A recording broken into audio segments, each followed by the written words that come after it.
khutbah adalah salah satu perintah yang Allah perintahkan kepada baginda Nabi Muhammad sallallahu alaihi wasallam, yang disampaikan paling minimal itu satu pekan sekali, yaitu khutbah Jumat. Nah, khutbah itu kalau diterjemahkan artinya pidato. Ya, bentuk jamaknya khutbah, bentuk jamaknya khutab. Orangnya disebut khotib. Bentuk jamaknya khutbah. Jadi kalau khutbah bentuk tunggalnya khutbatun, bentuk jamaknya khutobun, sedangkan orangnya disebut khotibun. Bentuk jamaknya daripada orang yang berpidato disebut dengan khutbah. Di dalam hukum Islam ada beberapa kesunahan, ada yang sifatnya wajib, ada yang sifatnya sunnah. Bentuk khutbah. Kalau khutbah yang ada di pelaksanaan sholat Jumat, hukumnya wajib. Ya, hukumnya wajib. Dia masuk kepada syartun min syurutil Jum'ah. Syarat daripada syarat-syarat sahnya sholat Jumat. Artinya kalau sholat Jumat tanpa khutbah tidak sah. Maka hukum khutbah di sholat Jumat itu hukumnya wajib. Kemudian disunnahkan khutbah diantaranya di 2 hari raya. Hukumnya sunnah, yaitu hari raya Idul Fitri dan Idul Adha. Kemudian disunnahkan juga, diperintahkan juga khutbah itu disampaikan di solat sunnah al-istisqa, meminta hujan. Di situ juga kesunahan khutbah. Kemudian khutbah juga diperintahkan dan dianjurkan di pelaksanaan solat gerhana, baik gerhana matahari maupun gerhana bulan, kusuf dan khusuf. Kemudian khutbah juga disunnahkan di saat pernikahan, disebut dengan khutbatun nikah. Ya, jadi khutbah di dalam syariat Islam ada beberapa perintah yang wajib, itu khutbah Jum'ah, ya, khutbatul Jum'ah. Kemudian ada khutbah Idul Fitr, ada khutbah Idul Adha, ada khutbah salatil istisqa, ada khutbah salatil kusuf, ada khutbah salatil khusuf, dan ada khutbah an-nikah. Nah, ini anjuran-anjuran untuk kita berkhutbah. Kemudian rukun-rukun khutbah. Nah, ini yang harus diperhatikan. Memang terjadi perbedaan pandangan di kalangan para a'immah, ya, para imam 4 mazhab terkait rukun-rukun khutbah. Nah, disebutkan di dalam kitab Al-Fiqhu ala Madzahibil Arbah, ya, fikih 4 mazhab. Kalau Al-Hanafiyah, ulama-ulama bermazhab Hanafi, itu rukun khutbahnya 1 saja. Rukun khutbahnya 1, yaitu az-zikru asy-syamil. Zikir yang mencakup urusan dunia dan urusan akhirat. Atau paling minimal zikir-zikir saja yang sederhana, tasbihun, tahlilun. Itu kalau sudah dibaca di khutbah sudah rukun. Itu mazhab Hanafi. Dari ulama-ulama Hanafiyah, mereka mengatakan bahwa rukun khutbah itu hanya 1, yaitu az-zikru asy-syamil. Zikir yang syamil, yang mencakup seluruh kebesaran Allah, atau mereka katakan yang disebut dengan zikir telah dibaca di khutbah Jumat itu sudah rukun. Namun mereka katakan jika wasiat taqwa ditinggalkan, qiraatu ayatul Quran ditinggalkan di dalam khutbah, dia tetap dihukumi sebagai hukum yang tidak baik, makruh. Tapi rukunnya yang wajib itu hanya satu, yaitu zikir secara syamil. Kemudian yang kedua, ulama-ulama Malikiyah atau di dalam mazhab Maliki, mereka rukunnya juga satu, rukun khutbah Jumat satu, yaitu tabsyirun atau tahzir. Di dalam khutbah Jumat itu ada kandungan pidato yang memberikan kabar gembira, tabsyirun, atau tahzir, peringatan akan neraka, akan azabnya, akan dosa yang menyebabkan orang masuk ke dalam neraka. Salah satu daripada khutbah disampaikan baik itu tabsyir ataupun tahzir, maka itu sudah rukun. Rukunnya satu, mazhab Maliki. Kemudian mazhab Syafi'i atau ulama-ulama Syafi'iyah, nah rukunnya 5. Jadi khutbah Jumat yang paling ketat itu mazhab Syafi'i dibanding mazhab-mazhab yang lain, karena dari semua mazhab rukun khutbah Jumat yang paling banyak itu mazhab Syafi'i. Kalau mazhab Syafi'i misalnya kita kutip di dalam kitab Safinatun Najah itu rukunnya 5. Arkanul khutbati khamsatun. Rukun khutbah ada 5. Yang pertama, alhamdulillah fihima. Mengucapkan alhamdulillah di 2 khutbah. Tidak cukup 1 khutbah, harus di dua khutbah.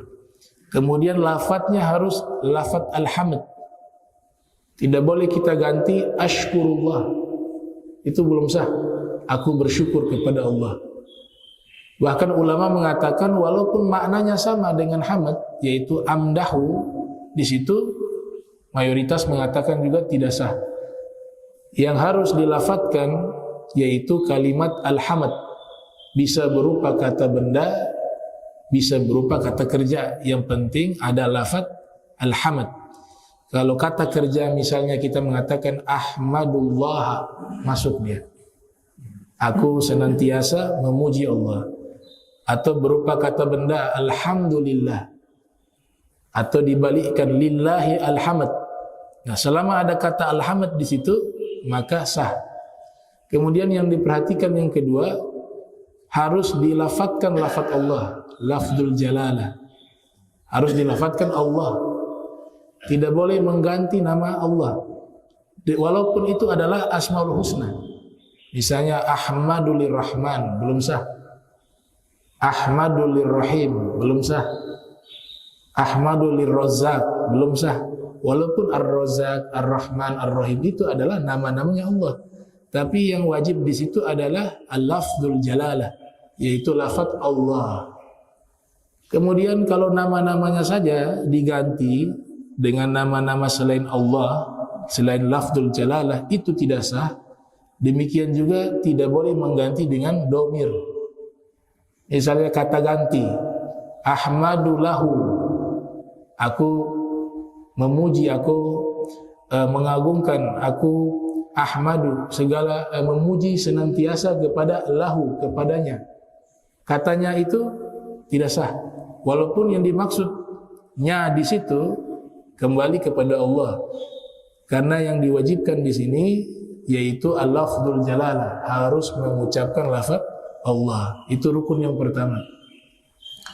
Rukun yang kedua di dalam khutbah Jumat, as-salatu wassalamu ala nabi sallallahu alaihi wasallam fihima. Ada salawat dan salam kepada Nabi Muhammad sallallahu alaihi wasallam di 2 khutbah. Sama dengan lafaz Allah, ya nama Nabi Muhammad disebut, harus disebutkan nama Nabi Muhammad menurut pendapat yang jumhur. Namun berbeda kalau nama Nabi Muhammad, nama-nama lainnya Nabi Muhammad bisa diganti. Misalnya kita mengatakan Allahumma sholli wa sallim ala Ahmad. Nah, kata Ahmad itu nama Nabi Muhammad sah. Karena dia adalah namanya Rasulullah SAW. Yang tidak bisa diganti adalah lafdzul jalalah di bagian awal tadi. Tapi kalau nama Nabi Muhammad kita ganti Ahmad, Al-Mustafa, di sini ulama masih memberikan kelonggaran, masih dibenarkan. Yang menjadi perdebatan kata ganti. Allahumma sholli wa sallim alaihi, kepadanya, ya Allah berikanlah salawat dan salam kepadanya. Kata ganti inilah yang masih diperdebatkan. Tapi kalau nama, mereka terima itu dan menyatakan itu hal yang tidak ada masalah di dalam salawat dan salam kepada Nabi Muhammad sallallahu alaihi wasallam. Kemudian sigot salawatnya harus ada, as-salatu atau Allahumma sholli. Itu yang paling penting, sigot salawatnya. Tidak boleh diganti dengan rahimallah, semoga Allah merahmati Nabi Muhammad. Tanpa ada sigot as-salatu maka tidak sah. Itu rukun yang kedua. Rukun yang ketiga, wasiyatu taqwa fihima, yaitu pesan takwa di dua khutbah, baik khutbah pertama maupun khutbah kedua. Paling minimal pesan takwanya itu atiullah, itu sudah masuk. Taatilah Allah, itu sudah masuk daripada wasiyatu taqwa. Kalau yang lengkap ada macam-macam model ya, ada usikum wa nafsi bitaqwallah faqad faza man ittaqa. Ada juga yang menggunakan ittaqullaha haqqa tuqatih wa la tamutunna illa wa antum muslimun. Ya, selama ada wasiat pesan takwa di dalamnya maka sudah masuk kepada rukun dan diterima keabsahannya. Kemudian yang keempat, qiraatu ayatin minal Qur'an fi ihdahuma, membaca satu ayat Al-Qur'an paling minimal. Kalau ayat yang dibaca salah satu dari dua khutbah, gitu. Salah satu dari dua khutbah. Nah, para ulama berbeda pandangan mengenai ayat, apakah harus ayat yang memberikan pemahaman sempurna atau ayat bebas saja. Yang penting kita baca ayatnya, baik itu memberikan pemahaman ataupun tidak memberikan pemahaman. Nah, pendapat yang paling tarjih adalah kita baca ayat yang memberikan pemahaman. Tidak boleh ayat yang maknanya belum sempurna kita baca. Misalnya dalam khutbah Al-Quran yang dia baca, fawailul lil musallin, sampai situ saja. Celakalah orang yang sholat. Nah, ini belum mufhamah, belum dipahamkan maknanya. Dan di situ juga ada larangan menurut ahlul qiraah bahwa tidak boleh kita berhenti membaca Al-Quran di tempat-tempat yang ada larangan membaca Al-Quran atau larangan berhenti. Makna berhenti di situ artinya kita membaca sampai di situ kemudian selesai membaca Al-Quran, sadaqallahul azim. Sedangkan dia berhenti di tempat yang dilarang kita berhenti. Bukan berhentinya ketika membaca kemudian nafas kita sampai di situ saja, kemudian kita lanjutkan, itu tidak masalah. Yang menjadi masalah menurut para ahlul qurra, para pakar, orang-orang yang membaca Al-Quran dari kalangan para ulama, itu yang menjadi masalah ketika ada tempat yang dilarang berhenti kemudian kita menyelesaikan bacaan Al-Quran. Kita tutup itu Al-Quran, sadaqallahul azim, kita tutup itu Al-Quran.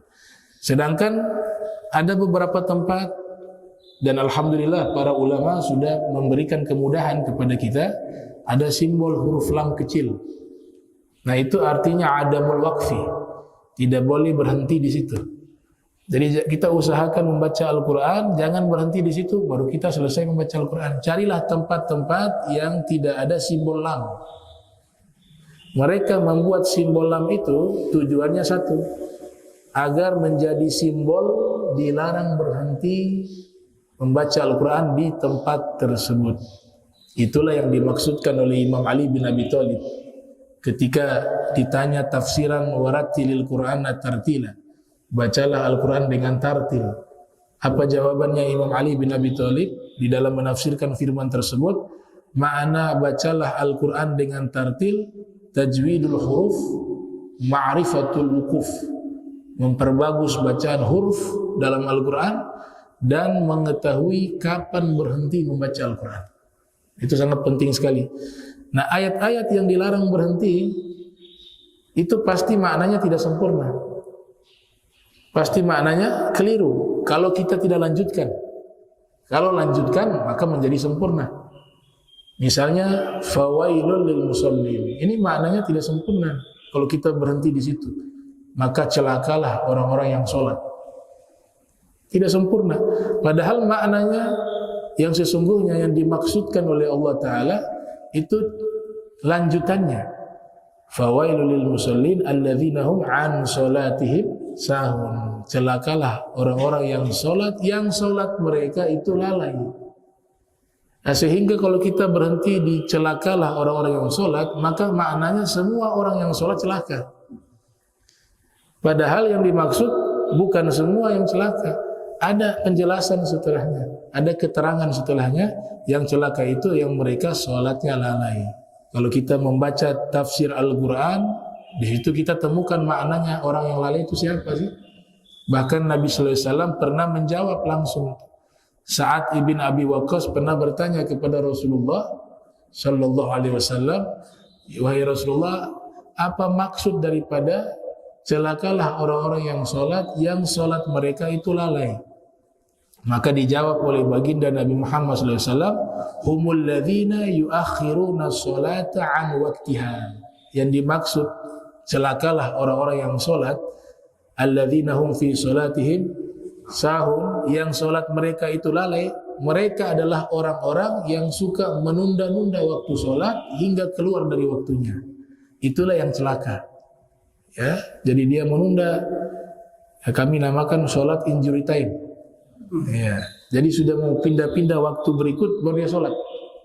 Asarnya jam 6 lewat. Tuh. Zuhurnya jam setengah 3 lewat, setengah 4 lewat. Maghribnya sudah setengah 8 mendekati jam 8. Nah, itulah yang nanti disebut sebagai orang-orang yang sholatnya lalai menurut tafsiran dari Nabi kita Muhammad SAW. Dan ini tafsiran yang paling benar. Siapa yang bisa menafsirkan Al-Quran paling benar selain Rasulullah Muhammad SAW? Nah, sehingga ulama-ulama tafsir mengatakan metodologi menafsirkan Al-Quran yang paling terbaik adalah bil ma'thur atau bil riwayah. Menafsirkan Al-Quran menggunakan riwayat hadis, itu paling terbaik. Kan metodologi tafsir Al-Quran banyak. Ada yang namanya biroi, yang menggunakan pendekatan bahasa Arab. Ada yang menggunakan pendekatan ilmu pengetahuan, iptek. Ada yang melakukan pendekatan ilmu falsafah, ilmu akli. Tapi di antara semua penafsiran yang terbaik yaitu tafsir birriwayah. Menafsirkan Al-Quran dengan Al-Quran dan menafsirkan Al-Quran dengan hadis Rasul sallallahu alaihi wasallam. Nah, jadi membaca ayat Al-Quran kita pilih yang memberikan pemahaman. Kalau minimal dia baca satu ayat itu sudah sah di dalam khutbah Jumat, tapi dia pilihlah ayat-ayat yang memiliki kandungan pemahaman yang sempurna, jangan yang belum sempurna. Itu khuruj anil khilaf, dia keluar dari khilaf. Kemudian rukun yang kelima, ad-du'a lil mu'minin wal mu'minat fil akhirah. Ad-du'a lil mu'minina wal mu'minat fil akhirah. Mendoakan orang mukmin laki-laki dan perempuan fil akhirah, di bagian penghujung khutbah. Nah, ini 5 rukun. 5 rukun dalam mazhab Syafi'i. Kemudian doanya itu harus doa yang sifatnya ukhrawiyah. Kalau doanya yang kita doakan itu hanya terbatas ke perkara duniawi saja, tidak sah. Ya Allah, berikan orang-orang beriman itu kaya di dunia, jabatannya naik, dan seterusnya. Tapi doa akhirat tidak ada, doanya tidak sah. Inti dari doa di khutbah Jumat itu mendoakan orang mukmin dan mukminat dalam perkara-perkara akhirat. Bisa dijamak. Kita doakan perkara duniawi bisa, tapi jangan lupa ada yang ukhrawi juga, sah. Tapi isi doanya semuanya duniawi, tidak ada yang ukhrawi. Para ulama mengatakan doanya tidak sah di dalam khutbah Jumat. Nah, itu yang harus diperhatikan oleh para khotib mengenai rukun di dalam mazhab Syafi'i. Seandainya kalau ada khotib mungkin kelupaan rukun-rukun ini dari mazhab Syafi'i, kita bisa mengambil opsi dari mazhab yang lain karena darurat. Jangan sampai nanti ada yang kurang di dalam menyampaikan rukun, kemudian ada jamaah yang berteriak, wah itu kurang itu haram di atas haram. Pertama, mempermalukan orang di depan umum. Yang kedua, bahwa yang dia lakukan itu tidak sengaja. Rata-rata kita menggunakan rukunnya mazhab Syafi'i karena kita bermazhab Syafi'i. Tapi darurat untuk menutup dia punya kesalahan, selama masih ada pendapat ulama yang lain, apa salahnya kita gunakan untuk menutup dia punya kesalahan? Jangan sampai nanti terjadi satu perkara yang haram. Dan harus diketahui rukun khutbah itu masalah ijtihadiyah. Bukan dari Nabi atur rukun khutbah itu yang pertama begini sampai yang kelima dua, tidak. Itu masalah ijtihadnya para a'immah. Mereka berusaha berijtihad mencari hukum itu karena belum ada hukum rukun khutbah disampaikan oleh Nabi. Antum buka kutubus sita gak ada. Nabi katakan qaulan Nabi sallallahu alaihi wasallam arkanul khutbah khamsatu asya, gak ada. Dia terpisah-pisah riwayat-riwayat tersebut, kemudian mereka berusaha memahami nas tersebut dan mereka kumpulkan. Maka terjadi perbedaan pandangan di situ. Karena kaidah mengatakan la ijtihada fi wujudin nusus. Tidak boleh berijtihad jika adanya nas. Jadi para ulama berijtihad itu jika nasnya tidak ada. Atau nasnya ada tapi sifatnya belum sharih, belum jelas. Baru mereka bisa berijtihad. Tapi kalau sudah jelas, gak berani mereka berijtihad. Misalnya yang sudah jelas apa? Salat wajib 5 waktu. Itu sudah jelas di dalam hadis Nabi sampaikan. Kalau spesifiknya di Al-Quran tidak ada, hanya berupa isyarat. Spesifiknya waktu sholat itu di dalam hadis Nabi. Juga rakaat-rakaatnya itu tidak ada dalam Al-Quran. Kita cari tahu di dalam Al-Quran rakaat subuh 2 rakaat gak dapat. Zuhur 4 rakaat tidak dapat. Asar 4 rakaat. Maghrib 3 rakaat. Isya 4 rakaat. Di dalam Al-Quran tidak ada itu penjelasan. Maka fungsi hadis mubayyin wa mufassir. Fungsinya hadis menjelaskan dan menafsirkan. Dari mana bisa ketahuan bahwa sholat tersebut rakaatnya itu lewat hadis Nabi Muhammad SAW. Dalam Al-Quran hanya ada perintah secara global, aqimis sholata, selesai, dirikanlah sholat. Atau hafizu ala sholawati wa sholatil wusta, jagalah sholat-sholat dan sholat pertengahan. Sebatas itu saja. Tapi rakaatnya dijelaskan oleh Nabi Muhammad SAW, dicontohkan oleh Nabi Muhammad SAW dengan beliau melakukan itu. Itulah yang disaksikan oleh para sahabat, karena Nabi yang sudah menginstruksikan itu, sallu kama ra'aitumuni usolli, solatlah kalian sebagaimana kalian melihat saya solat. Termasuk bacaan basmalah itu, kita mazhab Syafi'i kan ketika solat basmalah dibaca, bahkan dijaharkan di solat jahar. Kalau mazhab lain tidak dibaca sama sekali. Mazhab Maliki tidak dibaca. Karena basmalah bukan bagian dari suratul Fatihah. Sedangkan mazhab Hanafi, mazhab Hambali, mereka baca tapi disirkan. Baik di solat sir maupun jahar. Dan harus jujur, di antara pendapat ini mazhab Syafi'i cenderung lebih kuat tanpa menyalahkan pendapat 3 mazhab tersebut. Kenapa cenderung lebih kuat? Ada 2 alasan yang dikemukakan oleh Imam Syafi'i. Yang pertama, para sahabat ketika sholat di belakang Nabi, nah mereka berpendapat dengan 2 pendapat. Kadang-kadang Nabi melafadzkan basmalah dengan jahar, dan kadang-kadang beliau mengsirkan. Nah, di sini dipahami 2 lagi, 2 makna. Makna yang pertama, dijaharkan di sholat jahar, disirkan di sholat sir. Pendapat kedua tidak. Kadang-kadang di sholat jahar Nabi menjaharkan bacaan basmalah, dan kadang-kadang di sholat jahar itu Nabi mengsirkan bacaan basmalah. Disitulah mazhab Hanafi, mazhab Hambali, mereka mengambil dalil di situ dengan didukung dengan riwayat-riwayat hadis lainnya. Nah, sehingga dari sini pendapat pertama ini diambil oleh Imam Syafi'i. Yang penting Imam Syafi'i berpendapat Nabi pernah sirkan, dan berarti kalau disir mau dijaharkan pernah baca. Tidak pernah meninggalkan bacaan basmalah di saat membaca surat Fatihah. Dalil yang kedua yang paling kuat, ini yang paling kuat. Kenapa Imam Syafi'i dengan ulama-ulamanya menetapkan bahwa basmalah itu bagian daripada suratul Fatihah? Ini dalil kedua, inilah yang paling kuat. Yaitu ditemukan mushaf Utsmani mushaf yang telah dikodifikasi oleh Sayyidina Utsman bin Affan menjadi satu mushaf kitab Al-Quran yang disepakati oleh seluruh sahabat. Ternyata dibuka di surat Fatihah paling awalnya itu Bismillahirrahmanirrahim, baru surat Fatihah. Maka Imam Syafi'i menetapkan ini salah satu dalil yang paling kuat bahwa basmalah itu bagian dari suratul Fatihah.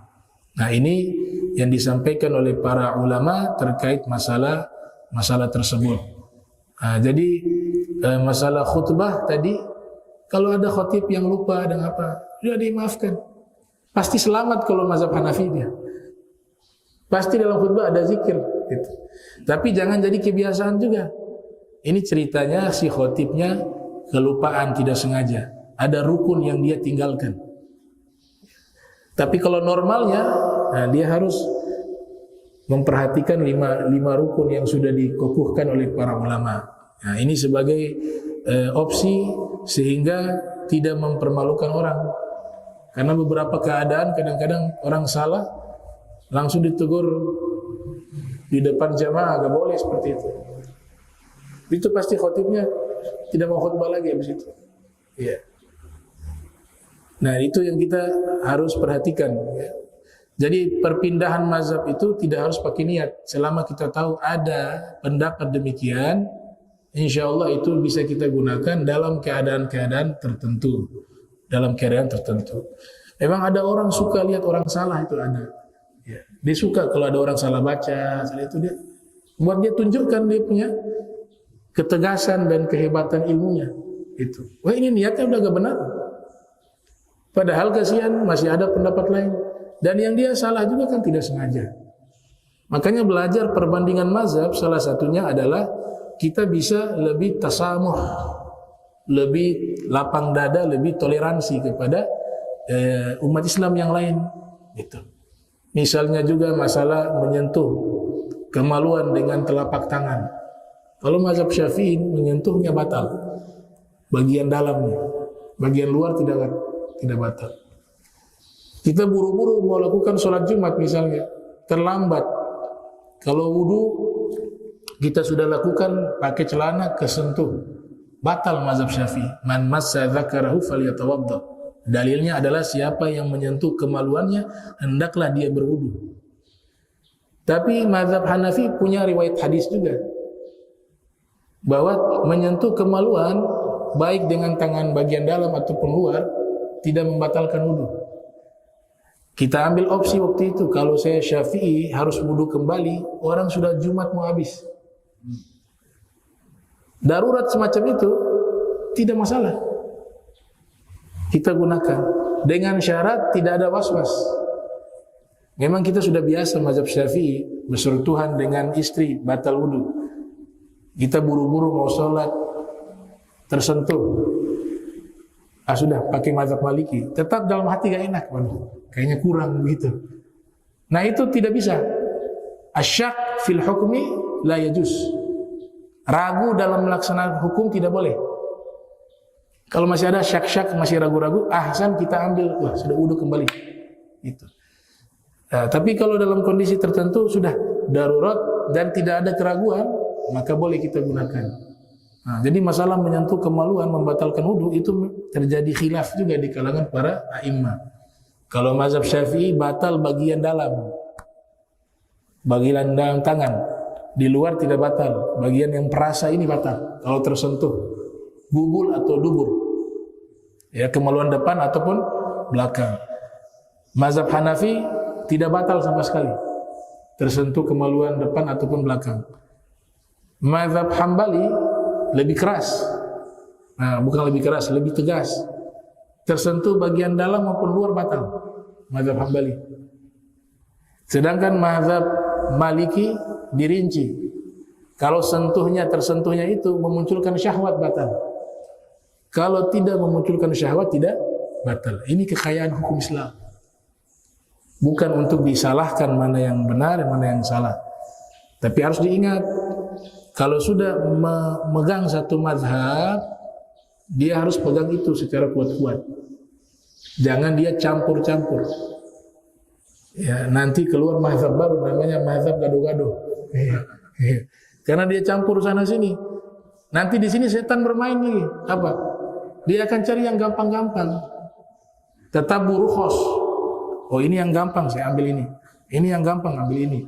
Akhirnya kaidah mazhab itu hilang. Nah, sehingga ulama melarang itu.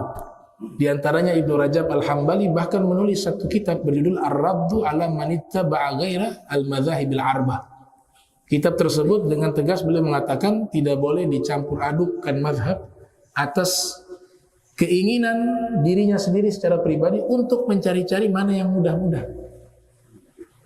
Namanya tatabbu rukhas, mencari-cari yang mudah. Itu yang dilarang. Tapi dalam kondisi tertentu keadaan memaksa, boleh sekali-sekali kita ambil. Dengan catatan bukan rai-rai ya. Kayaknya ini ada. Nah, itu gak bisa. Kalau rai-rai jadi mazhab baru lagi namanya mazhab rai-rai. Iya. Ini hukum gak bisa diimajinasikan, gak bisa diprediksi tanpa ilmu. Hukum itu dia paten. Aturannya dari Nabi, ulama menyimpulkan. Jadi kalau kita hanya sekedar insting, belum tentu benar. Justru salah dia. Bahkan dikatakan dalam kaidah kalau kita menafsirkan Al-Quran atau berhukum dengan insting tanpa dasar ilmu, walaupun kebetulan benar tetap salah. Dia benar tapi secara kebetulan saja. Dia rai-rai kebetulan benar. Itu kata ulama sudah salah. Jadi harus kita tahu minimal yang namanya oh ini ada pendapat ulama. Walaupun kita tidak perlu taruh secara spesifik oh ini mazhab apa yang mengatakan. Tapi saya pernah dengar ada ulama mengatakan boleh. Paling minimal itu. Nah itu disebut dengan apa? Muqallid. Kalau mujtahid mereka sudah bisa membuat hukum sendiri. Dengan rumusan hukum yang mereka bangun. Kemudian di bawahnya namanya muttabi'. Dia ikuti semua hukum tersebut dan dia tahu rincian dalilnya. Kalau muqallid ikut ulama saja, gitu. Tidak perlu tahu dalil. Oh ulama ini mengatakan begitu, udah ikut. Itu namanya muqallid.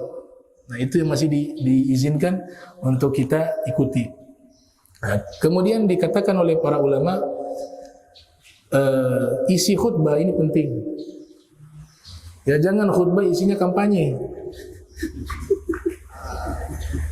Ini khutbah tempat paling sakral. Itu Al-Habib Ali Al-Jufri dan Al-Habib Abu Bakar Al-Adni, mereka punya guru Al-Habib Abdul Qadir bin Ahmad As-Sagaf di Jeddah. Pertama kali khutbah Jumat datang minta izin kepada guru Al-Habib Abdul Qadir. Bib, saya mau khutbah pertama kali di Jeddah. Kira-kira pesan apa yang mau disampaikan? Al-Habib Abdul Qadir sudah faham Al-Habib Abu Bakar ini sudah mampu untuk khutbah. Jadi masalah fikihnya beliau sudah selesai lah. Tahu rukunnya, tahu isi pidatonya seperti apa. Tapi yang diberikan pesan oleh Al-Habib Abdul Qadir kepada Al-Habib Abu Bakar Al-Adni, wahai anakku, kalau kau hendak khutbah Jumat, ingat itu mimbar-mimbarnya Nabi Muhammad. Dan kau ingat setiap kau langkahkan kaki naik di atas mimbar, hadirkanlah bahwa Nabi Muhammad SAW itu juga melakukan hal yang sama. Dan jangan kau jadikan mimbar yang nanti kau gunakan untuk berpidato itu adalah mimbar milik masjid tertentu, jangan. Tapi kau hadirkan itu adalah mimbarnya Nabi Muhammad. Maka kamu harus sampaikan sesuai apa yang disampaikan oleh Nabi Muhammad SAW di atas mimbar tersebut, dan jangan melecehkan mimbarnya Nabi Muhammad. Itu pesan dari yang tertanam di hati Al-Habib Abu Bakar. Nah sehingga ulama seperti Al-Habib Abdul Al-Haddad, ada satu kitab namanya Al-Hikam Al-Haddadiyah. Beliau mengatakan begini, yang bagi an yadur kalamul alim billahi ma'a ammatil mu'minin ala thalathati umur. Selayaknya orang yang ingin menyampaikan pidato, orang berilmu yang ingin menyampaikan pidato kepada kaum muslimin, kaum mukminin, pidatonya harus berorientasi kepada 3 hal. Ala thalathati umur. Yang pertama, at-tadhkiru bin ni'am. Isi pidatonya adalah mengingatkan mereka akan nikmat-nikmat Allah. Wa in ta'uddu ni'matallahi la tuhsuha. Ya, jika kalian menghitung-hitung nikmat Allah, niscaya kalian tidak mampu menghitungnya. Yang kedua, atsani, yaitu ilzamu ta'ah. Isi daripada khutbah tersebut, pidato tersebut harus terkandung makna ilzamu ta'ah, mengajak orang untuk taat kepada Allah. Yang ketiga, ats-tsalits ijtinabul ma'asiyah, yaitu isi khutbah tersebut mengajak umat untuk menjauhi maksiat. Kata beliau, inilah isi khutbah yang terbaik. Mengingatkan akan nikmat Allah, mengajak untuk taat dan menjauhi maksiat. Itulah substansi makna takwa sebenarnya. Makanya takwa itu dikatakan di dalam Al-Quran maknanya ta'ah, maknanya khauf, maknanya khasyah, maknanya adalah taat, maknanya takut kepada Allah. Itu makna takwa. Sebagaimana yang dijelaskan oleh Imam Ghazali, takwa itu 3. Yang pertama adalah al-khasyah wal haibah. Takwa itu takut kepada Allah. Yang kedua, at-ta'ah wal ibadah, taat dan ibadah. Makna yang ketiga takwa, tanzihul qalbi minadz-dzunub, mensucikan hati dari dosa. Itu substansi takwa yang sesungguhnya menurut Al-Imam Abu Hamid Al-Ghazali, sebagaimana yang dinukilkan oleh Al-Habib Abdullah Al-Haddad. Makanya ayat-ayatnya selalu berisikan taat, itu sudah makna takwa. Ya ayyuhalladzina amanu atiullaha wa atiur rasul wa ulil amri minkum. Itu sudah makna takwa. Karena ada kata taat di situ. Atau qu anfusakum wa ahlikumun nar. Jagalah diri kalian dan keluarga kalian dari api neraka. Maknanya takut. Atau fil hadis, ittaqun nara walau bisyikki tamrah. Takutlah kalian terhadap api neraka walaupun sedekah sepotong korma. Jadi maknanya itu kembali ke makna takwa. Kemudian dikatakan ada satu nabi diberikan julukan khatibul anbiya, ahli pidato para nabi, yaitu Nabi Syuaib. Di dalam riwayat Ibnu Abbas, Nabi kita Muhammad SAW bersabda, dinukilkan oleh Ibnu Katsir yang lahir tahun 700 Hijriah, wafat 774 Hijriah. Nabi katakan, "Dzaka khatibul anbiya." Yaitu dia Nabi Syuaib adalah khatibnya para nabi. Bahkan Imam Malik bin Anas mengatakan, "Kana Syuaib khatibal anbiya." Nabi Syuaib adalah khatibnya para nabi. Disebut sebagai khatibnya para nabi karena Nabi Syuaib ini ahli pidato. Ia sangat fasih menyampaikan pidato. Bahkan beliau yang pertama kali menyampaikan pidato menggunakan rukun pidato. Rukun khutbah itu ada yang mengatakan dari kalangan para ulama, seperti di dalam kitab Tarikh Dimashq ditulis oleh Ibnu Asakir, bahwa sistematika pidatonya Nabi Syuaib sama seperti khutbah Jumat. Ada pujian alhamdulillah, bahkan ada salawat dan salam kepada Nabi, ada wasiat takwa, bahkan juga ditutup dengan doa. Itu sama persis. Kemudian nanti generasi berikutnya, kakek buyutnya Nabi Muhammad, orang pertama yang pidato di hari Jumat, namanya Qusay. Itu adalah orang pertama yang pidato di hari Jumat, dan yang menamakan hari Jumat adalah Jumat beliau. Yang uniknya, beliau berpidato, isi pidatonya adalah mengabarkan nanti beliau punya turunan akan lahir menjadi pemimpin para nabi, para rasul, yaitu Nabi Muhammad sallallahu alaihi wasallam. Jadi leluhurnya Nabi Muhammad sadar kalau mereka itulah nanti akan terlahir dari turunan mereka, Nabi Muhammad sallallahu alaihi wasallam. Karena pidato Jumatnya menyampaikan itu dari Sayyidina Qusay. Kemudian juga sahabat juga ada disebut khatibul anbiya atau khatibun Nabi Muhammadin sallallahu alaihi wasallam. Kalau tadi khatibul anbiya, ahli pidatonya para nabi. Di zaman Nabi kita Muhammad sallallahu alaihi wasallam ada salah satu sahabat diberikan julukan khatibun Nabi, ahli pidatonya Nabi Muhammad, yaitu sahabat bernama Thabit bin Qais Al-Ansari. Kemudian generasi berikutnya ulama-ulama banyak yang diberikan gelar ahli pidato, yang menulis kitab namanya Izalatul Hajib, Ya, ulama mazhab Maliki itu gelarnya al-khatib, ahli pidato. Namanya al-khatib Ibnu Marzuki. Kemudian ada ulama juga gelarnya ahli pidato, ya karena mereka memang terkenal sebagai orator, ahli pidato, makanya diberikan gelar al-khatib. Dan biasanya mereka itu punya jadwal tetap sebagai khatib Jumat, sehingga diberikan gelar al-khatib. Di antaranya namanya Al-Imam Khatib Al-Baghdadi yang menulis kitab Tarikh Baghdad, itu julukannya Al-Khatib, ahli pidato. Kemudian juga ada ulama Fakhruddin Ar-Razi, yang lahir tahun 544 Hijriah, wafat 606 Hijriah, yang menulis Tafsir Kabir ya, atau Mafatihul Ghaib.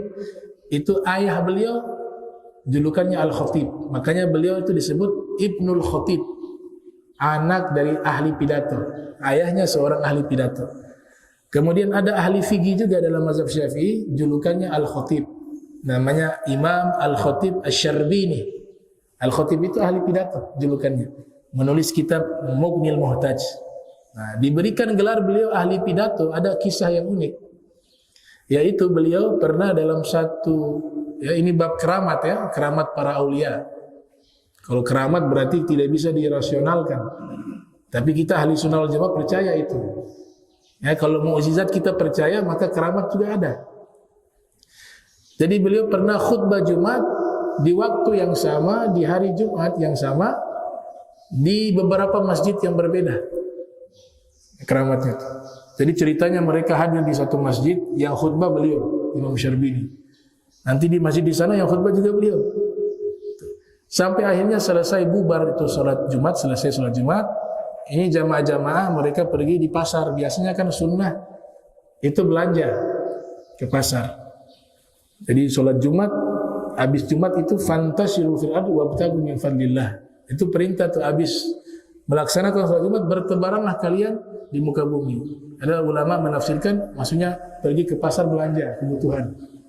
Nah, mereka ngumpul semua di pasar. Kemudian ngobrol, tadi khutbahnya bagus. Siapa? Imam ini, Khatib Asy-Syarbini. Tadi di masjid kami juga yang khutbah Khatib Syarbini. Ternyata ada beberapa masjid mengatakan yang khutbah beliau. Gitu. Nah, ini kalau jadi khatib kayak begini enak. Berapa masjid tuh dia bisa khutbah itu. Luar biasa itu. Nah, cuma bab keramat dia. Ya, bab keramat karena dia berkhutbah di waktu yang sama, khutbah Jumat di tempat yang berbeda, di masjid berbeda, maka mereka berikan gelar waktu itu sebagai gelar Al-Khatib Asy-Syarbini, ya, seorang ahli pidato yang bernama Imam Khatib Asy-Syarbini, dan beliau tokoh ahli hukum Islam mazhab Syafi'i. Kitabnya menjadi kitab rujukan. Nama kitabnya Mughni Muhtaj, mensyarahi kitab Minhajut Thalibin yang ditulis oleh Al-Imam Nawawi yang lahir 631 Hijriah, wafat 676 Hijriah. Nah, kemudian terakhir mungkin saya tutup, di dalam berceramah, berpidato, di situ ada etika dan akhlak. Ya, karena kita sedang mengambil perannya Nabi Muhammad. Tokoh ahli pidato yang paling pertama itu Rasulullah. Kenapa dikatakan tokoh pertama, orang yang berpidato di alam semesta ini adalah Nabi Muhammad? Karena di alam ruh ketika diambil sumpah, bala syahidna, itu yang pertama kali menyatakan syahadat itu Nabi Muhammad. Dan dalam beberapa kitab seperti Ibnu Arabi dalam kitab Fususul Hikam mengatakan, selesai Nabi pertama kali bersyahadat kepada Allah, baru disusul oleh para Nabi, para Rasul. Itu Nabi sedang menyampaikan pidato di alam ruh. Maka orang yang pertama yang berpidato itu adalah Nabi Muhammad SAW. Maka ketika kita berpidato, kita hadirkan bahwa ini adalah satu tugas yang sama yang Allah berikan kepada Nabi Muhammad SAW, dan Nabi menyampaikan itu tidak sembarangan. Pidatonya, dakwanya tidak sembarangan. Maksudnya etika di sini, diksi-diksi kata yang dia harus pilih, kata-kata yang baik. Yang kedua, kalau mau bercanda, pilih-pilih candaannya dalam berpidato, dalam berceramah. Karena ini agama, candaan itu bukan tujuan dalam berpidato. Dakwah itu untuk menghibur orang bukan tujuan. Tujuan dakwah mengajak orang. Kalaupun untuk membuat orang terhibur, tertawa, itu sebagai bumbu sehingga mereka tidak bosan mendengar ceramah kita. Tapi jangan jadikan sebagai metode dakwah. Ada dari awal sampai akhir isinya lucu. Nah, ini tidak jauh beda dengan stand up comedy. Iya. Stand up comedy dari awal sampai akhir lucu. Maksudnya di sini saya menghimbau kita harus paham tugas dakwah itu apa, substansinya, visi misinya itu apa. Jadi membuat orang tertawa, bahagia atau menghilangkan kebosanan mereka itu hanya bumbu, bukan tujuan di dalam dakwah. Dulu di zamannya, kalau tidak salah saya pernah baca beberapa tahun lalu kitabnya Ibnu Hajar Asqalani, judulnya Ad-Durar Al-Kaminah, kitab biografi ulama-ulama yang hidup di masa beliau diantaranya.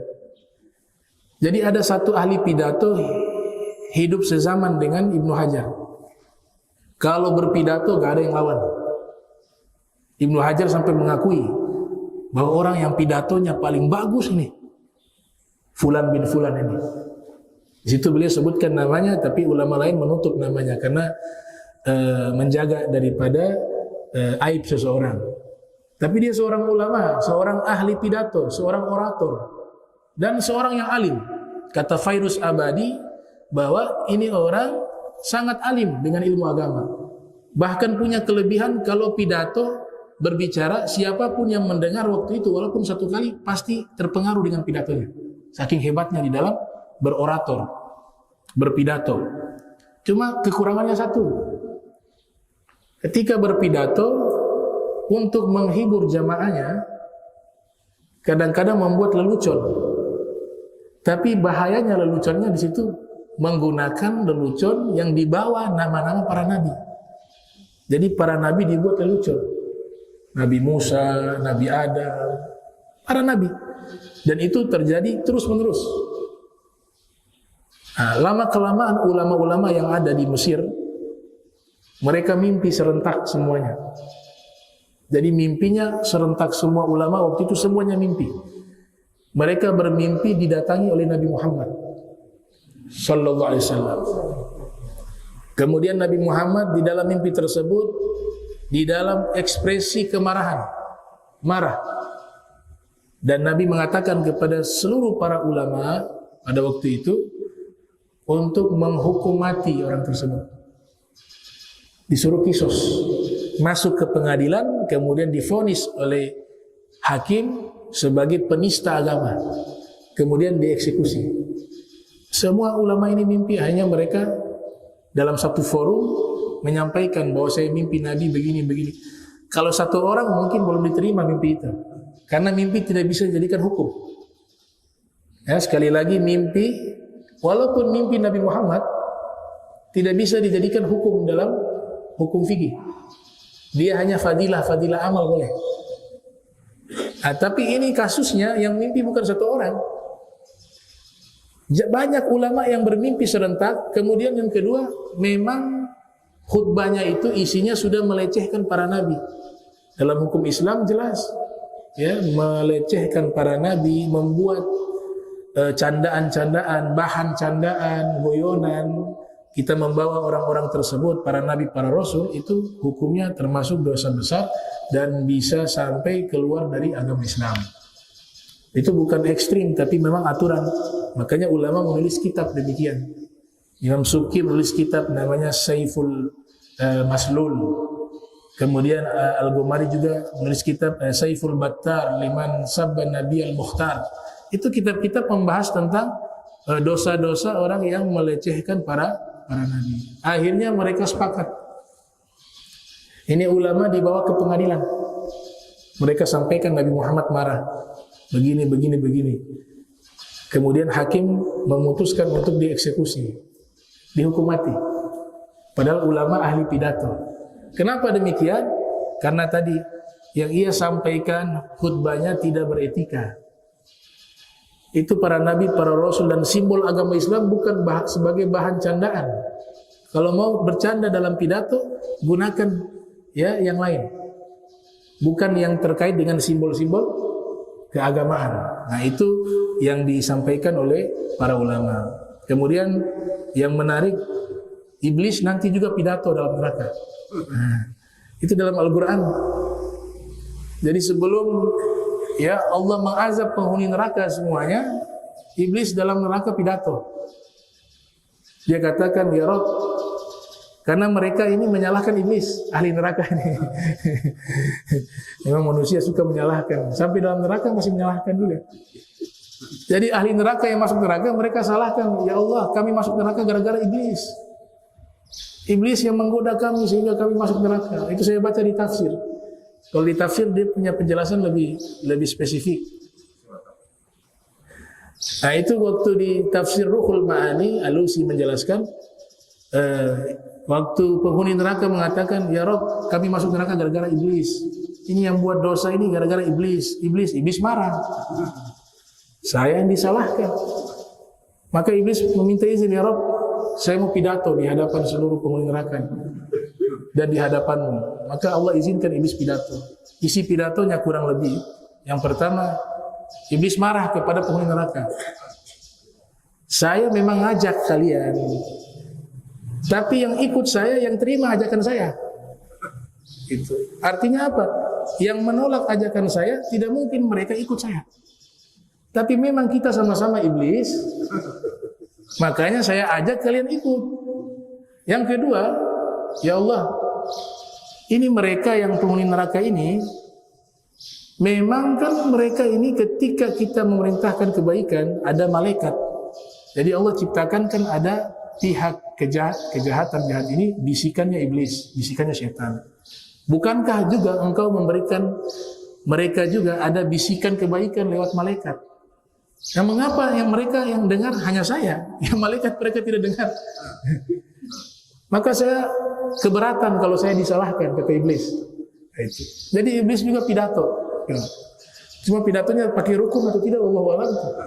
Pakai alhamdulillah, Allahumma shalli wa sallim ala sayyidina Muhammad sayyidina Muhammad. Usikum wa nafsi bi taqwallah. Itu saya tidak tahu isinya seperti itu. Tapi walhasil iblis juga ada berpidato waktu itu. Itu ada di dalam Al-Quran, suratnya saya lupa surat apa. Tapi di dalam Al-Quran itu ada pidatonya itu, di mana iblis menyampaikan pidato di hadapan penghuni neraka. Nah, ini berkaitan dengan masalah pidato.